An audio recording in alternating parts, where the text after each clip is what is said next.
आप सभी को मेरी नमस्कार।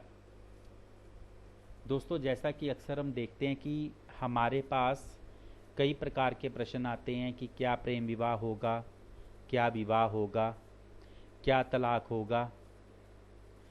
तो इस संदर्भ में केपी एस्ट्रोलॉजी में जो रूल्स होते हैं उसके अकॉर्डिंगली मैं एक ऐसी शख्सियत का चार्ट लेकर आया हूँ जिसमें प्रेम विवाह, तलाक, ये सब कुछ है। जी हाँ, मैं ऋतिक रोशन जी का चार्ट लेकर आया हूँ। तो इनके चार्ट में ये नियम, एक तो मैं आपको नियम बताऊंगा। ये नियम यदि कोई भी प्रेम विवाह के संदर्भ में या विवाह के संदर्भ में या तलाक के संदर्भ में देखना चाहता है तो वो इन नियमों को समझकर कुंडली में देख सकता है। तो जैसा कि लगन से स्वयं जातक होता है, सप्तम भाव उसका जीवन साथी, उसका पार्टनर, उसका प्रेमी। तो पंचम भाव जो होता है ये प्रेम का होता है और सप्तम भाव जो होता है विवाह का होता है। विवाह होने के बाद परिवार में एक मेंबर की बढ़ोतरी होती है तो दूसरा भाव परिवार का होता है और उसकी एक इच्छा होती है होने की, तो 11वां भाव इच्छा का यानी कि फुलफिलनेस ऑफ डिजायर का। तो 2, 5, 7, 11 प्रेम विवाह। तो यहाँ पर आपको ये बता दूं कि कृष्णामूर्ति पद्धति यानी कि केपी एस्ट्रोलॉजी में 1 से लेकर 12 भावों से संबंधित कोई भी विषय हो उसके लिए हम सब लॉर्ड से प्रॉमिस को देखते हैं, क्योंकि हर भाव का राशि, नक्षत्र, उपनक्षत्र और इसी प्रकार से हर ग्रह, राशि, नक्षत्र, उपनक्षत्र। तो जैसे कि राशि लगभग 2 घंटों की होती है, नक्षत्र जो है 35 से लेकर 50 मिनट तक हो सकता है और जो उपनक्षत्र होते हैं वो 5 से 6 मिनट तक होते हैं। तो इसलिए उपनक्षत्र के द्वारा प्रॉमिस देखा जाता है। तो जैसे प्रेम विवाह यदि विषय है तो पंचम भाव, यदि विवाह के संबंध में यदि विषय है तो सप्तम भाव, यदि तलाक के संबंध में यदि विषय है तो छठा भाव।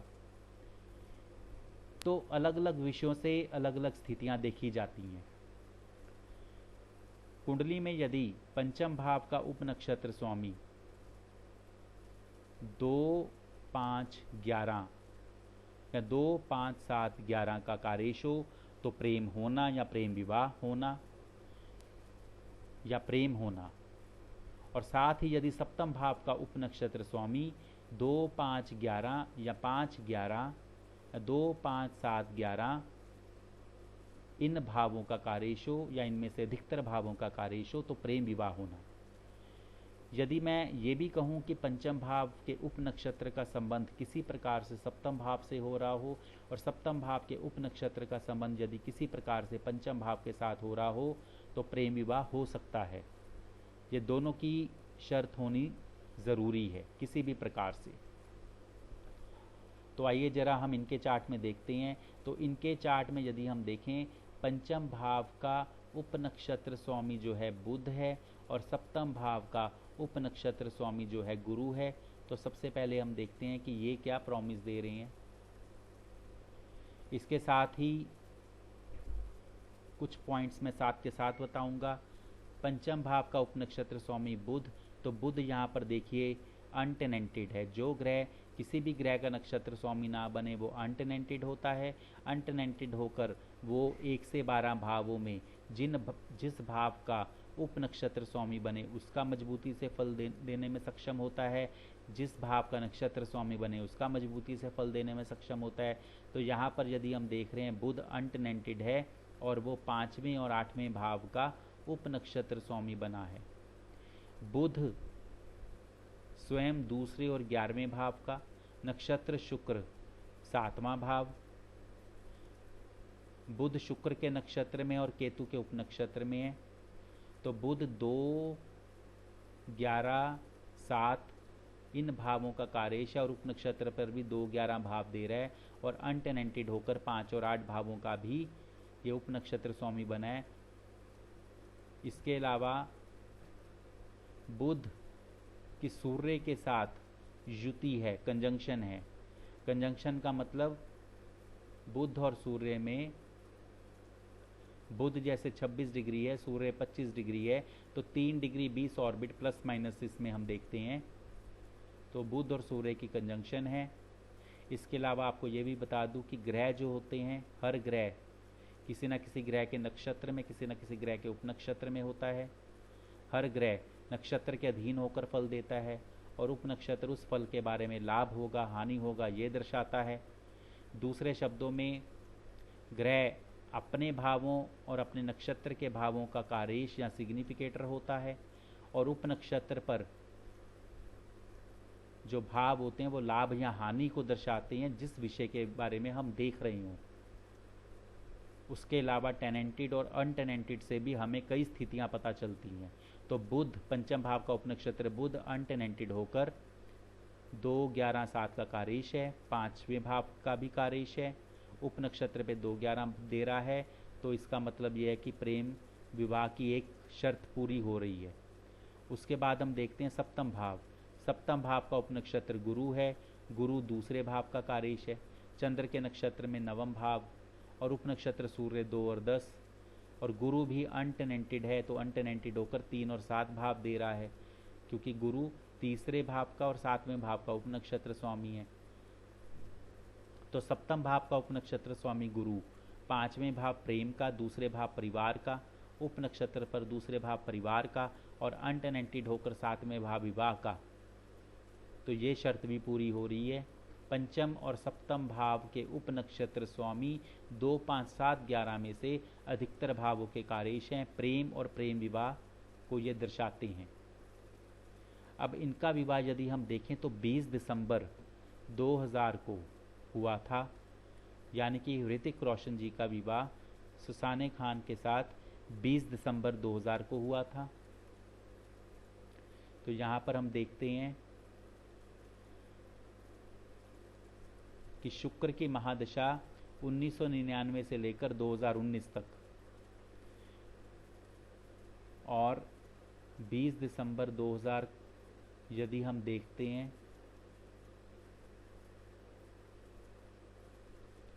तो शुक्र की महादशा, शुक्र की अंतर्दशा और राहु की प्रत्यंतर दशा उसके अंतर्गत आती है, क्योंकि शुक्र राहु 7/10/2000 से लेकर 7 अप्रैल 2001 तक, तो 20 दिसंबर 2000।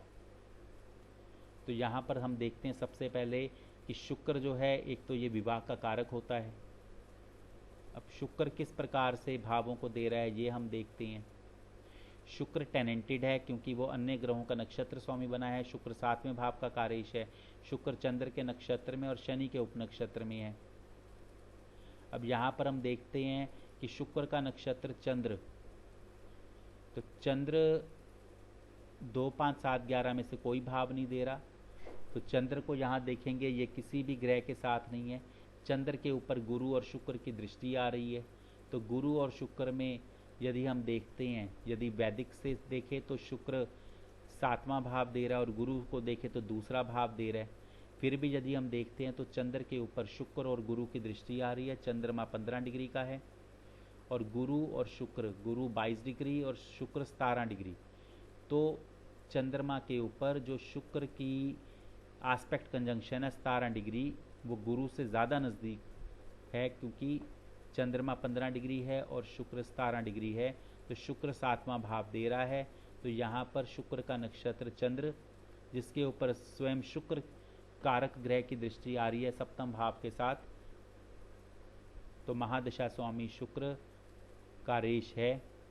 और उसका उपनक्षत्र शनि यदि हम देखें तो शनि के ऊपर सूर्य बुध राहु की दृष्टि, शनि 6 डिग्री है, सूर्य 25 ज़्यादा दूरी है, बुध 26 ये भी ज़्यादा दूरी है, राहु 4 डिग्री। तो शनि के ऊपर राहु की आस्पेक्ट कंजंक्शन आ रही है, क्योंकि 3 डिग्री 20 प्लस करें तो 4 डिग्री में 7 डिग्री समथिंग हो जाता है, जबकि शनि 6 डिग्री है। तो शनि के ऊपर राहु की, और राहु को यदि हम देखते हैं दूसरे और 5वें भाव का रेश है। तो यहाँ पर महादशा स्वामी शुक्र एक तरह से कारेश है और शुक्र टेनेंटेड है, उसका उपनक्षत्र आगे मंगल के नक्षत्र में 1 और 6 भाव दे रहा है, जो कि छठा भाव तलाक का भाव होता है। क्यों? क्योंकि यदि सप्तम भाव विवाह का मुख्य भाव है तो छठा भाव उसका व्यय भाव है तलाक का। तो शुक्र की महादशा में छठा भाव, 8वां भाव और 12वां भाव 6, 8, 12 ये भी किसी न किसी प्रकार से दिक्कत देते हुए दिखाई देंगे। इसके संदर्भ में अभी मैं आपको आगे बताऊंगा। अब यहाँ पर यदि हम देखते हैं कि इनकी 2 संतानें भी हुई मार्च 2006 में। मार्च 2006 में इनके रेहान रोशन और मई 2008 में हृदान रोशन। और उसके बाद यदि हम देखते हैं तो 13 दिसंबर 2012 को 13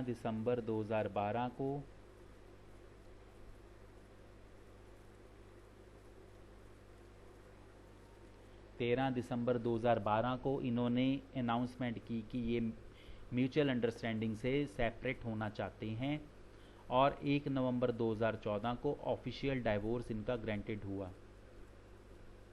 अब देखिए 13 दिसंबर 2012 और 1 नवंबर 2014 यदि देखें तो शुक्र की महादशा शनि की अंतर्दशा।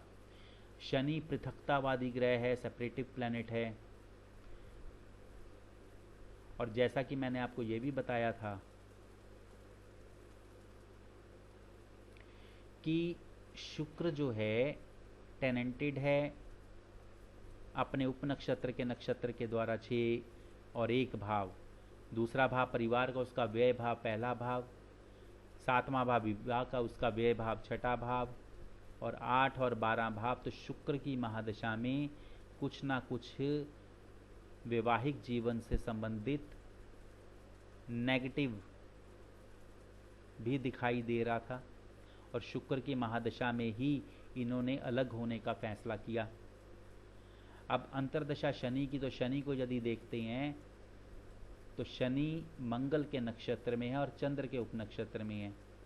और शनि मंगल के नक्षत्र में छठा भाव और पहला भाव, छठा भाव तलाक का मुख्य भाव होता है, पहला भाव परिवार का व्यय भाव होता है।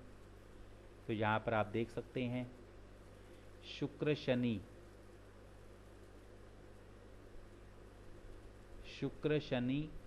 शुक्र की महादशा, शनि की अंतर्दशा और बुध की प्रत्यंतर दशा। तो बुध की प्रत्यंतर दशा में आप देखेंगे 8 और 12 भाव एक्टिव हैं, 8वां भाव और अनटेनेंटेड होकर भी 8वां भाव। तो 8, 12 भी जो है दिक्कत और परेशानी देने वाले भाव हैं। और बुध की सूर्य के साथ कंजंक्शन दशम भाव भी। तो नेगेटिव हाउस भी यदि हम कहें महादशा, अंतर्दशा, प्रत्यंतर दशा यानी कि शुक्र शनि बुध पॉजिटिव के साथ साथ नेगेटिव भाव भी हैं। और 1 नवंबर 2014 को, तो यहाँ पर हम देखते हैं कि 1 नवंबर 2014 को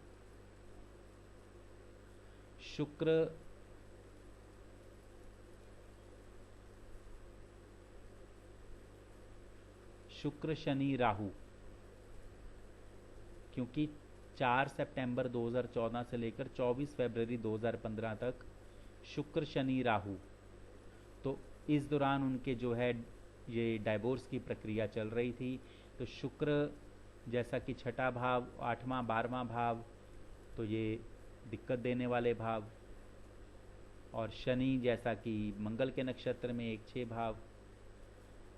और राहु को यदि हम देखते हैं तो राहु भी अनटेनेंटेड होकर छठे भाव का, तो यहाँ पर देखिए राहु पहले भाव का, छठे भाव का, 9वें भाव का उपनक्षत्र स्वामी। तो राहु भी अनटेनेंटेड होकर 1, 6, 9। अब देखिए अनटेनेंटेड और टेनेंटेड प्रक्रिया में यदि हम देखते हैं तो महादशा स्वामी शुक्र टेनेंटेड था, तो वो नेगेटिव भावों को दर्शा रहा था। और 8, 12 भाव यानी कि 1, 6, 8, 12, तो 1, 6, 8, 10, 12 ये नेगेटिव भाव होते हैं विवाह के, यानी कि तलाक के, पॉजिटिव। तो शुक्र की महादशा में ही शादी हुई और शुक्र की महादशा में ही तलाक का। और जैसा कि शनि अंतरदशा स्वामी, शनि सेपरेटिव प्लैनेट है और मंगल के नक्षत्र में 1 और 6 भाव दे रहा है, तो ये भी नेगेटिव। शनि टेनेंटेड भी है, उसका उपनक्षत्र चंद्र आगे शनि के ही नक्षत्र में। और उसके बाद राहु, अब राहु भी अनटेनेंटेड होकर 1-6 भावों का उपनक्षत्र, यानी कि परिवार का व्यय भाव और विवाह का व्यय भाव, परिवार दूसरे का व्यय भाव पहला भाव और विवाह का व्यय भाव छठा भाव। तो राहु भी 1 और 6 भावों का उपनक्षत्र स्वामी। तो आप समझ सकते हैं कि अनटेनेंटेड प्रक्रिया किस प्रकार से मजबूती से फल दे रही है।